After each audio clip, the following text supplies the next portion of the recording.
지난주에 이어서 하나님께서 누구이신지에 대한 본문을 저희가 계속 보고 있습니다. 출애굽기의 목적은 온 세상이 하나님이 누구이신지를 알게 하는 것입니다.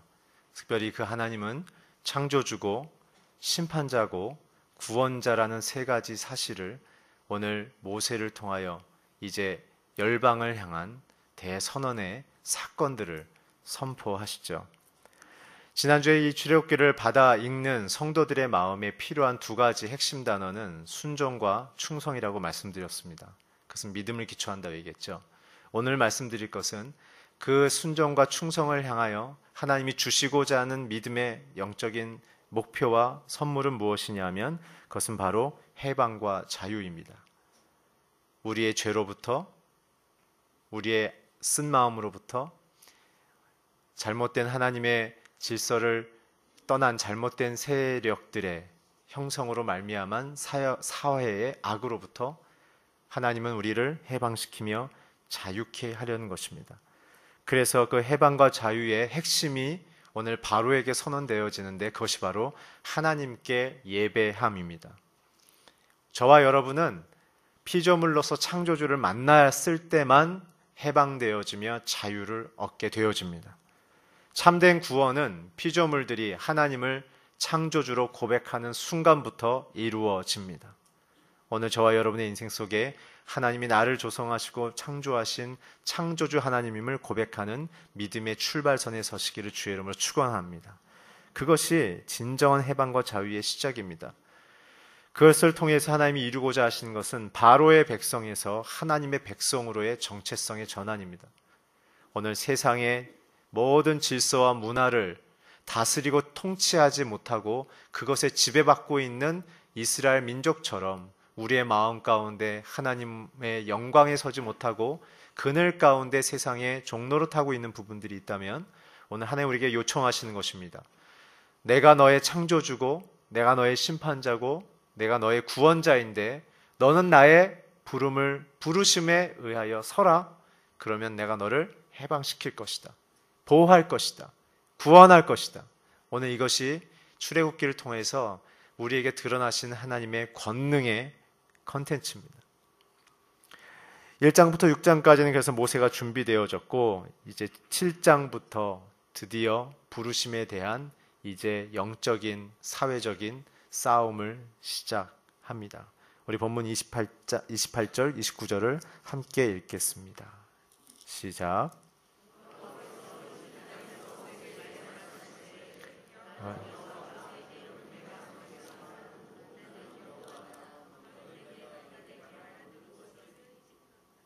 네, 할렐루야. 왜 읽다가 왜 다 사라지십니까?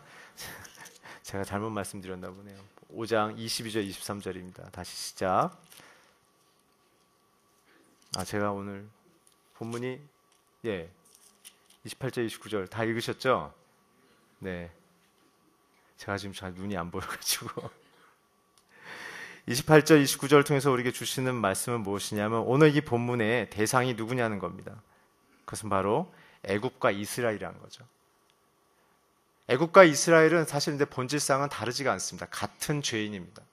그러나 중요한 것은 이들의 구별점은 하나님이 부르셨고 선택했고 하나님의 부르심과 선택을 거절하고 있는 자들, 그것이 유일하게 이스라엘과 애굽이 구별되는 이유입니다. 본질상은 이스라엘이나 애굽이나 진노의 자녀로서 심판받아야 합니다. 그러나 하나님께서 심판받아야 될 이스라엘을 하나님의 품으로 초대했을 때 모세가 그것을 순종함으로 그 순종을 쫓아 이제 하나님의 목적을 향하여 선택받은 그것을 기쁘게 여기며 훈련받게 되어질 그 부르심을 깨달은 모세의 그 헌신을 통하여 이스라엘은 이 재앙으로부터 피할 수 있는 은혜가 있는 것이죠. 오늘 저와 여러분이 꼭 생각해야 될 것은 오늘 우리의 실력과 우리의 계산과 우리의 노력으로 우리의 인생에 있는 모든 문제의 안전을 보장할 수 없다는 사실입니다. 오늘 하나님의 임재가 있는 인생만, 임마누엘 하나님과 동행하는 이스라엘 백성처럼 그 하나님을 모시는 자들만 인생 가운데 재앙을 피하며 하나님의 구원과 소망으로 이끄는 인생을 살게 되어집니다. 오늘 그래서 하나님을 창조주로 인정하지 않는 애굽 사람들, 인본주의에 빠져 있는, 오히려 사람을 신격화하고 있는 그들에게 자신을 신으로 인정하는 그들의 세대 가운데 어떠한 결과가 일어나는지에 대한 메시지가 오늘 바로 이 내용입니다. 그래서 이 10가지 재앙을 통하여 하나님은 자신이 누구인지를 보여주려고 하시는 것이죠. 이 10가지 재앙, 오늘 잠깐 몇 개를 살펴볼 텐데요. 이 10가지 재앙이 주는 3가지의 메시지가 있습니다. 첫 번째는 하나님은 창조주 되시고 통치자 되시고 심판자 된다는 메시지가 이 안에 담겨 있는 것이죠. 누가 열방을 통치하는가? 누가 저와 여러분의 인생을 통치하고 결정하고 있는가? 그것을 가장 강력한 정치의 아이콘인 바로에게 하나님의 권능을, 통치를 보여주셔서 세상의 모든 사람들이 하나님의 그 뛰어남을, 신들 중에 가장 뛰어난 신임을, 유일한 창조주임을 깨닫게 한다는 것이죠. 그래서 스스로 지혜로운 척하며 자신들이 만들어 놓은 철학과 종교의 세계 속에 있는 그 허상들을 하나님께서 폭로해 버리시는 겁니다. 오늘 저와 여러분의 조심해야 될 부분은 우리 마음속에 갖고 있는 당위성입니다. 내가 옳다고 생각하는 것이 잘못하면 우리를 하나님 앞에서 멀어지게 할 수 있는 자기 확신으로 갈 수 있는 것이죠. 두 번째는 무엇이냐면 은혜와 사랑입니다. 이 재앙의 대상은 모든 죄인들이지만 그러나 하나님께로 피한 자들은 그것을 하나님께서 보호하신다라는 메시지죠. 오늘 우리는 그래서 하나님께로 달려가야 합니다. 출애굽기의 메시지는 저와 여러분의 생각과 어떤 인생의 결정과 사람의 관계 속에서 품는 감정과 말과 생각 속에 하나님이 원하시는 게 무엇인지를 먼저 묻고 결정할 수 있는 그 태도가 준비되어야만 우리가 쓴 열매를 걷지 않습니다. 대부분의 우리의 인생의 쓴 열매를 걷는 그 동기는 사람들에게 쓴 말, 내 상처, 내 주장, 내 의도를 관철시키기 위하여 사람을 억압하고 제압할 때 그 쓴 열매가 그 사람에게 뿌려져서 그 사람과 동조하는 많은 사람들의 힘이 결집되는 순간 내가 다시 그 힘에 제압당하는 그 도전과 응전과 같은 역사의 굴레가 우리의 인생에도 있게 됩니다. 그래서 우리는 도전과 응전이라는 인본주의적인 힘의 논리의 인생이 아니라 하나님이 주시는 인생의 목표와 도전을 향해 갔을 때 그러한 굴레를 뚫고 그 윗 레벨로 날아다니는 비행기와 같은 인생을 살아가야 된다는 것이죠. 세 번째는 무엇이냐면 이 십계명을 통해서 결국 주시는 건 무엇이냐면 앞으로 장차 신의 산에서 주실 십계명에 대한 예고편인 거예요. 이 10가지 재앙의 본질은 무엇이냐면 하나님 외에 다른 신을 섬기고 있고 이웃을 사랑해야 되는데 자신을 사랑하고 있는 이기주의적인 세상의 본질에 대한 하나님의 심판입니다. 10가지 재앙은 오늘 다 다루진 않겠지만 10가지 재앙이 되는 그 모든 상징적인 아이콘들의 내용은 바로가 자기의 사회적인 거버넌스 시스템을, 사회의 이 통치의 권위를 보장하고 부여하기 위한 신적인 잡신들의 그 모습과 그 형상에 대하여 하나님이 정확하게 표적으로 그들을 하나씩 무능함을 밝혀가는 작업들인 것입니다. 그래서 십계명은 사실 저와 여러분이 하나님 앞에서 아무것도 아닌 흙임을 다시 한번 발견하는 가난한 마음으로 읽어 내려가야 합니다. 그랬을 때 하나님의 그 광대하심과 크심을 다시 한번 깨닫게 되는 것입니다. 그래서 이 십계명 앞에서 아무런 힘이 없는 자신의 인생에 핸디캡이 생긴 모세를 불러서 이제 하나님의 약속을 그 마음에 넣어주시사 아무것도 자랑할 것 없고 자기의 힘으로 아무것도 주장할 수 없는 모세를 통해 강력한 70개의 국가를 이제 하나씩 하나님 앞에 무릎 꿇게 되어지는 역사적인 부르심을 겪게 되는 것이죠. 오늘 교회에 찾아온 저와 여러분들의 본질적 고백은 나는 아무것도 아니라는 고백을 해야만 여러분들의 인생 속에, 저의 인생 속에 하나님의 일하심이 그때부터 시작됩니다. 오늘 우리가 하나님의 은혜와 기적을 경험하지 못하는 이유는 여전히 저와 여러분 안에 내가 살아있기 때문에 그렇습니다. 그것이 광야의 시작과 중간 단계인 것이죠. 우리가 30절을 같이 한번 읽겠습니다. 시작. 그러나 모세는 여호와께 제 입이 어눌한데 어떻게 바로가 제 말을 듣겠습니까? 라고 대답했습니다. 모세는 기적도 받고 하나님의 약속도 받았지만 여전히 자기 자신의 실력에 대한 두려움과 그 내가 무엇을 할 수 있을 것인가, 자기의 힘에 대한 기준으로 하나님의 일을 내가 어떻게 해야 되지? 라고 생각하는 아직도 믿음 없는 태도를 보이고 있다는 것이죠. 입이 둔한 자, 이는 내가 말 실력이 없습니다. 그거예요. 모세의 염려의 핵심은 내가 어떻게 내 말로 바로와 바로의 군대를 설득할 수 있겠습니까? 라는 거예요. 하나님의 권위와 권능으로 약속이고 이루는 주체가 하나님인 것을 믿음으로 아직 받아들이지 못하는 것이죠. 잠언 18장 4절을 자막을 통해 함께 읽겠습니다. 시작. 사람의 입의 말은 깊은 물과 같고 지혜의 샘은 솟구쳐 내린 내와 같으니라. 오늘 사람의 입의 말은 언변과 설득력이라는 형식으로 능력과 지혜로 합니다. 말의 의미는 무엇이냐면 하나님의 능력과 지혜를 받는 것을 의미하는 거예요. 말을 잘하는 것은 둘 중에 하나예요. 진실된 사람이든지 사기꾼이든지. 근데 오늘 모세에게 하나님께서 주시고자 하는 것은 무엇이냐면 하나님의 지혜와 능력을 갖고 세상 가운데 말하라는 거예요. 그것은 기능적인 화려함이 아니라 권의를 얘기하는 거예요. 어떤 사람은요, 말은 어눌한데 그분이 한마디 딱 하면 권위가 있어요. 그렇게 해야만 될 것 같아요. 근데 어떤 분은 엄청나게 설득은 잘하는데 듣고 나면은 그냥 꽹과리 소리 같아요. 그냥 계속 들을수록 저 사람이 진짜일까? 이런 생각이 드는 사람들도 있어요. 오늘 성경에서 말하는 것처럼 우리에게 능력과 지혜가 임해야만 하나님의 그 일들을 우리가 이뤄갈 수 있는 하나님의 사람으로 설 수 있다는 것이죠. 오늘 그렇게 해서 하나님은 모세에게 두 가지의 조치를 취하십니다. 우리 7장 1절을 먼저 읽겠습니다. 시작. 그러자 여호와께서 모세에게 말씀하셨습니다. 보아라, 내가 너를 바로에게 하나님같이 되게 내 형 아론이 내 대변인이 될 것이다. 오늘 두 가지인데 형 아론이 너의 대변자가 될 것이고 모세 네가 하나님처럼 될 거야 라고 얘기하세요. 영어 성경에도 like God 이라고 되어 있어요. 이거에 대한 많은 논란들이 있지만 신과 같이 된다는 것은 무엇이냐면 우리가 창조되어졌을 때 그 순간을 우리가 다시 바라보면 쉽게 이해가 됩니다.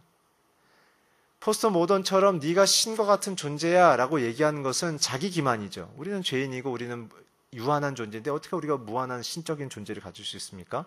그런 의미가 아니라 오늘 하나님이 말한 모세에게 바로 앞에서 네가 하나님이 될 거야 라고 얘기한 건 무엇이냐면 창조 때 인간의 본질과 우리의 가치와 수준은 무엇이냐면 하나님의 성품을 쫓아 우리의 컨텐츠를 만드셨고 그분의 성품을 쫓아 우리의 컨텐츠를 만들었고 두 번째 우리 코에 하나님의 성령, 생기가 들어옴을 통하여 사람이 움직이며 말하며 살아나기 시작했어요.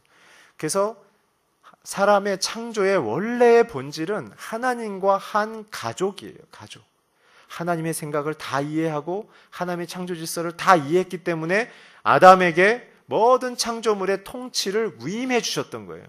너 내 마음 다 알지? 내 생각 다 알지? 내 목표 다 알지? 내가 어떻게 통치하는 것도 다 알지? 네가 나 대신 통치해 라고 위임해 줬지만 사람은 그 선악과 마저도 소유하려고 욕심을 부린 거죠. 그게 하나님보다 더 크려는 마음이었던 거예요. 그게 원죄인 거예요.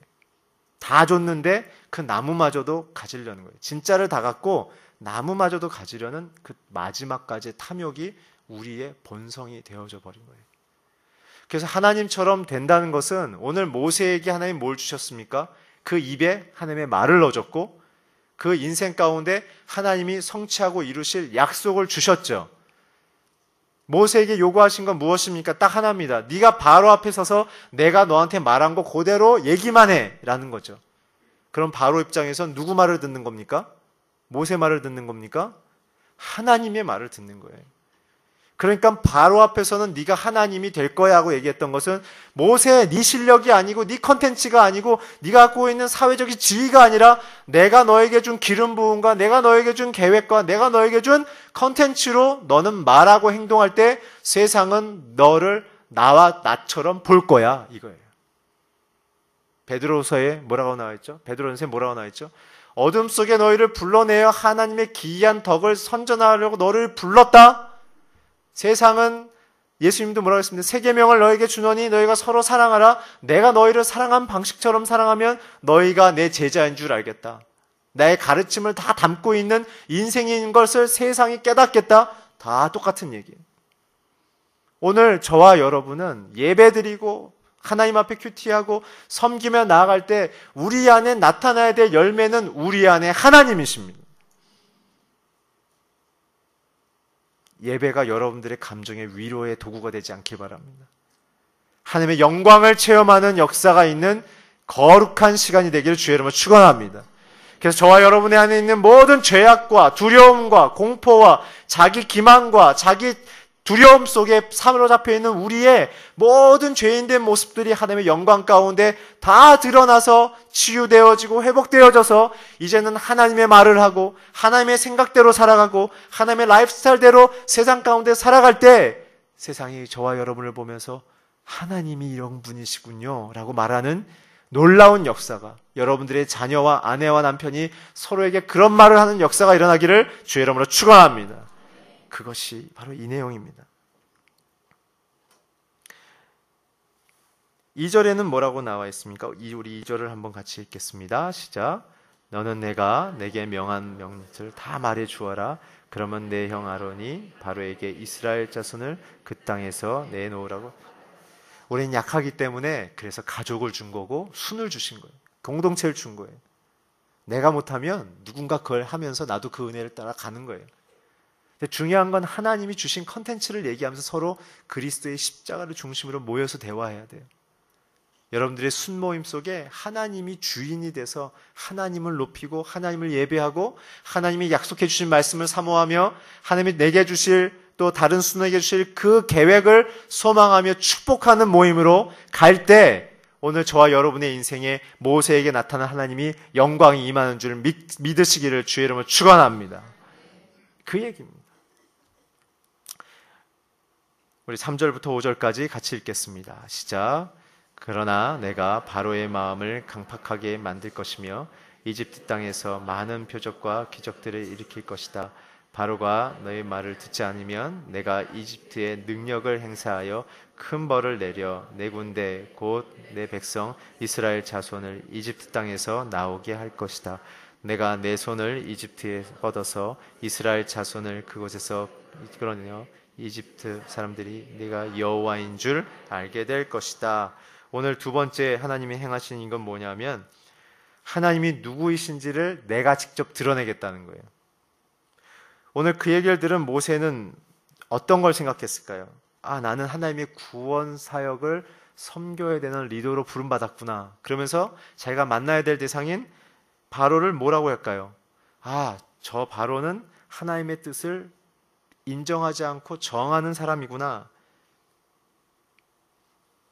자기는 아무것도 없고 힘을 갖고 있어요.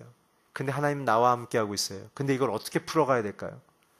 그 믿음의 현실 속의 막막함인 거예요. 여러분과 제가 갖고 있는 막막함 아니겠습니까? 근데 모세에게 하나님 말씀하신 거예요. 이 일의 모든 시작은 나고 성취하는 것도 나고 완성하는 것도 나니까 너는 내 편에 서. 그거예요. 그래서 오늘 저와 여러분은 뭘 고민해야 되냐면 내가 하나님 편에 서서 말하고 생각하고 행동하고 있나? 이걸 생각하셔야 돼요. 지금 내가 원하는 걸 하고 있나? 아니면 하나님이 기뻐하시는 일을 하고 있나? 현상이 나를 공격하고 이거는 나중 문제예요. 내 마음의 동기가 하나님의 뜻을 쫓고 있나? 내가 갖고 있는 갈등의 문제, 이게 내 자존심의 문제인가? 아니면 내 인생을 뜯어고치기 위한 하나님의 지금 공사인가? 저는 늘 힘들지만 제 자신을 객관화해서 자꾸 보려고 애를 써요. 저도 사람인지라 자꾸 저를 위로하고 저에게 대한 정당성을 부여하려고 자꾸 상황을 해석하려고 그래요. 근데 그게 얼마나 나의 인생 가운데 올무가 되는지 모르겠어요. 내가 잘못한 거 찾아가서 미안하다고 얘기할 수 있어야 돼요. 그게 하나님의 사람인 거죠. 그래서 모세의 묵상은 무엇이냐면, 내 인생은 40년 전에 살인하고 쫓겨났고 40년 후에 다시 가서 말하라고 했는데 다시 자기 때문에 노역이 커져서 이스라엘 사람들이 너 40년 만에 나타나서 나를 또 괴롭혀? 라고 하는, 다시는 돌이킬 수 없는 인생의 두 번의 큰 좌절을 겪었을 때 모세는 용기가 없었을 텐데, 이 말을 듣고 모세가 갖고 있는 묵상은 무엇이었냐면, 나는 질그릇처럼 깨져가는 게 정상이구나. 나는 실수하고 자꾸 무너져가는 게 정상이구나. 그래야 가루가 돼서 흙으로 돌아갈 거 아니에요. 하나님 말씀처럼. 흙으로 왔으니 흙으로 돌아가라. 흙으로 출발해서 뭔가 내가 완성된 같은 그림처럼 나를 자꾸 빚어가고 있었던 나의 마음의 열정과 열심이 자꾸 부서져서 흙으로 만들어져야 하나님의 뜻이 이루어지는구나 라는 걸 모세가 알게 된 거예요. 그게 예수님이 말씀하신 가난한 마음인 거예요. 근데 중요한 건, 나는 깨지지만 내 안에 담겨있는 하나님의 보배, 하나님의 생각과 마음을 내가 기뻐하는 것, 그것이 지혜구나 라는 걸 알게 됐어요. 왜냐하면 그 지혜를 잡으면 하나님이 일하시니까. 근데 저와 여러분의 약점은 뭐예요? 내가 다 그려놓고 내가 다 설정하고 상황과 사람들을 그 안에 다 몰아넣으려고 하니까 사람들하고 자꾸 마찰이 일어나는 거잖아요. 상황도 다스리시고 사람도 다스리시는 그 하나님 앞에 하나님이 이루고자 하는 그 뜻을 내가 이해하고 받아들여서 그렇게 해주세요 라고 얘기하면 나는 가만히 있어도 하나님이 상황과 사람들을 정리해 가기 시작하는 거예요. 그게 모세가 보여주는 성도가 세상에 살아가는 인생의 태도인 거예요. 그래서 성도들은 약간 반박자 늦게 살아야 돼요. 노래도요, 반박자 늦게 부르면 멋있습니다. 그게 싱커페이션이라고 해서 노래가 한 반박자 늦게 부르면 노래가 되게 멋있어요. 어떻게 하냐고요? 묻지 마세요. 인생도 하나님이 내 앞서서 반박자 나가게 해드려야 돼요. 그리고 나는 반박자 뒤에서 하나님이 가시는 그 리듬으로 따라가는 거예요. 요한복음 10장에 뭐라고 얘기했습니까? 나는 선한 목자인데 나는 양들 앞에 서서 나는 앞서가고 양들은 내 음성을 듣고 쫓아온다 라고 얘기하셨죠. 왜 주님이 우리 앞서 가실까요? 가도 될 만한 길인지, 앞에 위험 요소는 없는지 주님이 먼저 걸어보시고 괜찮으면 오라는 얘기예요. 우리 문제는 주님 계세요, 내가 갑니다. 그리고 우리 쫓다리 양들이 막 뛰어가다가 걸리면 확 넘어지면 세워주세요 뭐 그런 거죠. 양은 스스로 못 일어나는 거 아시죠?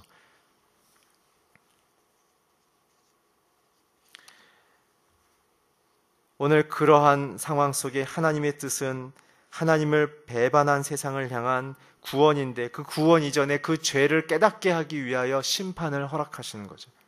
그 심판의 동기는 무엇입니까? 바로로 대표되어지는 세상의 완악한 마음이에요. 완악한 마음 좀 너무 고상하게 들리시죠? 고집이에요, 고집. 고집과 혈기, 이게 완악한 마음이에요. 하나님에 대해서 지식은 있고 알지만 하나님께 지기 싫은 고집과 혈기, 내가 알아서 해 이렇게 얘기하는 사람들을 얘기하는 거예요. 아내가 얘기하면 남편들이 내가 알아서 해. 아내가 남편이 얘기하면 아내들이 내가 알아서 할게. 이게 완악한 마음이에요. 뭐라고 얘기 들으면 제 기도해 볼게요. 이게 모세의 마음이에요. 하나님 뭐라고 그러시는지 제가 좀 들어볼게요. 감사합니다. 이게 마음이에요. 심판의 목적은 7장 4절에 우리 읽은 것처럼 내 군대 내 백성 이스라엘 자손을 그 땅에서 인도해 낼 것이다 라는 거예요. 그리고 심판의 메시지는 7장 5절에 있는 애굽 사람이 세상이 내가 여호와인 줄을 알게 하겠다는 거예요. 스스로 알게 하겠다는 거예요. 안전한 인생은 하나님의 음성을 듣고 순종하는 사람입니다. 그러나 실패하는 인생은 역사의 주인이 하나님인 것을 고백하지 못하는 사람들이에요. 내 인생의 결정권자가 하나님인 것을 인정하지 않는 사람들이에요. 스스로의 제한적인 경험과 제한적인 지식으로 결정했을 때 다가오는 그 불확정성, 그 떨리는 마음, 미래에 대한 보장 없는 그 마음속에 고통하며 신음하는 것, 그것이 하나님을 의지하지 않는 자들이 겪게 되는 쓴 열매인 것이죠. 그래서 이사야서 27장 10절에 보면 그들은 마른 장작처럼 땔감의 처지에 놓여 있다. 불만 당겨지면 타버리는 거예요. 심판을 의미하는 거예요. 예수님도 마태복음 26장 52절에 이렇게 얘기했어요. 칼을 쓰는 자는 칼로 망한다. 자기의 노하우, 필살기 한 가닥을 의지하며 사는 사람은 그걸로 그대로 뒤치기를 당한다. 그것 때문에 망한다. 오늘 두 가지였어요. 바로의 마음을 강팍하게 하는 거예요. 근데 오늘 여기 보면은 여호와께서 강팍하게 하셨다라는 문장 구조로 나와요. 그게 왜 그럴까요? 많은 사람들이 이 부분에 질문해요. 하나님이 바로를 강팍하게 만들어 놓고 재앙 주면 하나님은 선하심에 문제가 있는 거 아닙니까? 얘기해요. 이 원어적인 뜻은 이런 거예요. 바로가 마음 먹고 생각한 대로 결정하도록 내버려 둠이에요. 하나님이 강팍하게 하셨다는 것은 그를 보호하고 지탱하는 하나님의 보호의 손을 놔버린 거예요. 너 강팍해져! 그리고 괴롭힌 게 아니라 바로마저도 지키고 그를 지켜줬던 손을 떼버린 거예요. 그래? 너 한번 그럼 네가 결정한 대로 한번 해봐. 끝까지 한번 가봐. 그거예요. 네가 옳다고 생각하는 거 끝까지 가서 그 끝이 뭔지 확인해봐. 이렇게 하고 그의 인생에 대해서 손을 거두는 거예요. 저와 여러분요. 우리 스스로 고집 피울 때 있잖아요. 근데 꼭 기억하세요. 우리가 고집 피워도 80km로 달려가려고 해도 하나님께서요. 꽉 잡고 있어서 20km로 달리는 중이에요. 방향만 틀렸지. 하나님 놔버리면 튕겨나가서 벽에 붙이는 거예요. 20km로 끙끙거리면서 가다가 잘못됐네. 그리고 깨달으니까 싹 궤도를 수정할 수 있는 거예요. 속도가 떨어지니까 빨리 궤도가 수정되지 속도가 빠르면 궤도 수정하려면 한참 걸립니다. 항공모함이 180도 회전하려면요. 반경 2km를 돌아야 된대요. 강팍하게 한다는 것은 자기의 마음 먹은 대로 하도록 허락하시는 거예요. 그렇게 하나님이 요구하시는 건 뭐예요? 하나님이 인정하지 않는 인생, 하나님이 인정하지 않는 태도 속에 너의 한계를 경험하고 진짜 누가 너를 지키고 보호하는지를 깨달으라는 얘기예요. 그래서 이런 강팍함, 고집과 혈기를 경험한 다음에 사람들이 경험하는 건 뭐예요? 하나님 없이는 살아갈 수 없다라는 것. 그것이 우리가 흔히 말하는 고난이에요. 시험이에요. 구약을 통해서 이걸 통해 하나님이 주시려는 것은 무엇이냐면 그루터기로 등장하는 거예요. 거룩한 씨, 아브라함에게 주셨던 하나님을 경외하는 자손들, 바알신 앞에 무릎 꿇지 않은 7천의 의인들, 기드온의 300용사들, 예수님과 12 제자들, 순전한 마음으로 하나님을 의지하는 그 정결함이 남아있는 거룩한 씨, 그리고 새 역사를 만들며 하나님의 정의의 공동체를 이끌어갈 이스라엘로 대표되어지는 저와 여러분의 성도들, 교회들, 가정들을 의미하는 거예요. 그래서 광야를 통과할 때 이러한 업그레이드가 일어나는 거예요. 그래서 이스라엘을 출애굽기 16장 9절에 너는 제사장의 나라고 거룩한 백성이다 얘기하는 거예요. 하나님을 가까이 만날 수 있는 예배자인 제사장이요. 다른 민족에게 내가 누군지를 보여주는 하나님됨과 같이 너의 일상의 삶과 인격과 행동과 언어와 우선순위를 통해서 보여주게 될 거룩한 백성이다 라고 얘기하는 거예요. 이 완악함이란 것은 우리의 인생의 죄악을 다루시는 하나님의 고도의 고차방정식입니다. 그래서 우리에게 늘 요구하시는 건 무엇입니까? 순전한 마음을 요구하시는 거예요. 상한 마음을 요구하시는 거예요. 완악함은 내 힘이 꽉 차 있는 거예요. 내가 왕되고 내가 신이 된 거예요. 상한 마음은 그게 깨져서 도울 손을 펼치는 거예요. 오늘 저와 여러분 하나님께 빈손과 빈 마음으로 나가길 주의 이름으로 축원합니다. 예수님께서 이 땅에 오셨을 때 빈들로 나가신 거예요. 도시로 나가고 힘이 있는 권력자들에 있는 그 건물과 세력으로 들어간 게 아니라 가난하고 지치고 망가져 있는 사람들이 모여 있는 그 빈들로 나가셨던 이유가 바로 이런 자들을 찾으시는 거예요. 두 번째, 재앙에 대한 이야기죠. 오늘 다 다룰 수 없기 때문에 한 두세 가지만 잠깐 다루겠습니다. 첫 번째 재앙은 출애굽기 7장 14절에서 25절을 보게 되면 하나님이 나일강을 피로 물들이게 하죠. 이 피의 상징은 성경에서 두 가지로 나타납니다. 예수님과 성막에 관해서는 바로 구원과 대속으로 나타나지만 나머지 일반적인 것은 폭력과 살인을 뜻하는 거예요. 여러분들이 잘 아시는 것처럼 애굽인들에게 있어서의 나일강의 의미는 무엇이냐면 풍요로운 젖줄이에요. 젖줄. 그래서 고대 유대 역사학자인 헤로도투스가 얘기할 때 애굽은 나일강의 선물을 받았다. 그래서 애굽 사람들은 97%가 나일강 주변에 모여 살았어요. 왜 그랬냐면 나일강이 이중적인 카리스마가 있는 거예요. 홍수가 나서 범람해서 사람들이 수해를 입고 죽기도 했어요. 그렇게 되면 어떻게 해요? 비옥한 흙이 넘쳐나서 토지가 형성되어지죠. 그러니까 어떻게 해요? 홍수의 범람에 대한 두려운 마음과 비옥한 옥토에 대한 풍요로움, 이 두 가지가 나일강이 주는 카리스마이기 때문에 사람들이 그래서 나일강을 신으로 생각했던 거예요. 이 얘기는 뒤집으면 뭐합니까? 내 인생의 안전, 내 인생의 먹거리는 강이 준다라고 하는 거예요. 그래서 하나님이 이거를 피로 바꿔버린 거예요. 생명이 다 썩어서 그 안에 있는 물고기가 다 죽어서 물고기가 부패해서 강 자체에 엄청난 악취가 일어나서 물 자체를 만지지도 못하게 만든 거예요. 그 얘기 뭐예요? 주기도문에서 가르쳐 준 것처럼 너의 일용할 양식은 내가 공급한다. 만나와 메추라기 내가 줬다. 먹고 사는 걸 통해서 너희가 기억해야 될 것, 성도들이 기억해야 될 것은 하나님이 내 인생의 공급자고 내 인생의 통치자임을 고백해라. 그거예요. 나일강이 주는 징계의 메시지는 그것입니다. 그래서 오늘 저희는 이것을 통해서 뭘 묵상해야 되냐면 먹고 사는 풍요로움만이 우리의 인생의 전부가 아니라는 걸 깨달아야 돼요. 에스겔서 47장 1절 12절에 보게 되면 에스겔이 그런 환상을 보고 얘기하죠. 하나님의 거룩한 성전으로부터 성령의 물이 강물이 돼서 흘러나오는 거예요. 내 먹고 사는 물을 찾는 것이 아니라 그건 하나님이 주신 거예요. 정말 저와 여러분이 목말라서 찾아야 될 것은 하나님의 거룩한 성전으로부터 나오는 생명수 예수 그리스도입니다. 오늘 그분만 꽉 잡아야 돼요. 내 감정, 내 처지, 내 계획, 내 가능성 그건 하나님이 보장하고 주시는 거지 내가 내 자신을 완성하는 게 아니에요. 그것이 나일강이 주는 메시지입니다. 세 번째 보게 되면 이의 재앙이 있어요. 티끌이 날아가면서 갑자기 그게 이와 모기로 바뀌어요. 이건 무엇이에요? 인간의 근원이 흙인데 그 흙이 거꾸로 인간을 징계하는 수단으로 바뀐 거예요. 그건 뭐냐면 인간은 돌아갈 곳이 없다는 거예요. 이건.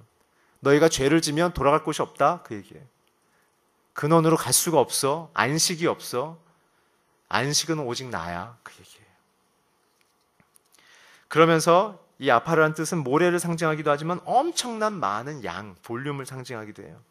그건 뭐예요? 하나님의 강대한 능력이에요. 능력. 하나님 외에는 어떠한 것도 이 땅을 통치하는 자가 없다 그런 얘기예요.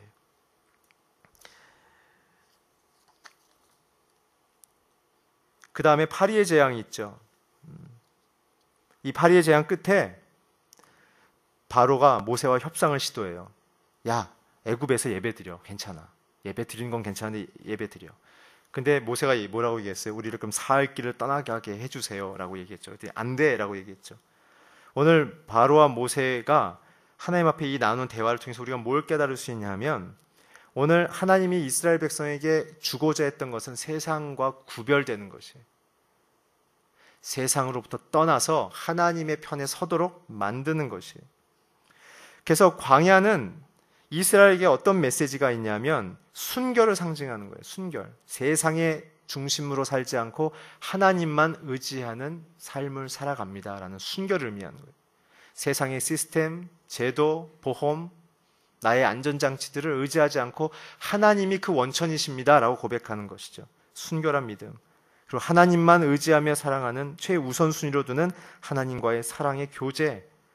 이 시절로 돌아가겠습니다라는 것이에요. 그것이 예배의 출발인 거예요. 오늘 저와 여러분의 가정 속에 하나님의 놀라운 기적이 일어나려면 저와 여러분이 의지하고 있는 세상의 근원을 예수님으로 바꿔야 돼요. 그것을 신뢰하지 말고 주님만 신뢰하십시오. 여러분들의 통장을 신뢰하지 말고 예수님을 신뢰하십시오.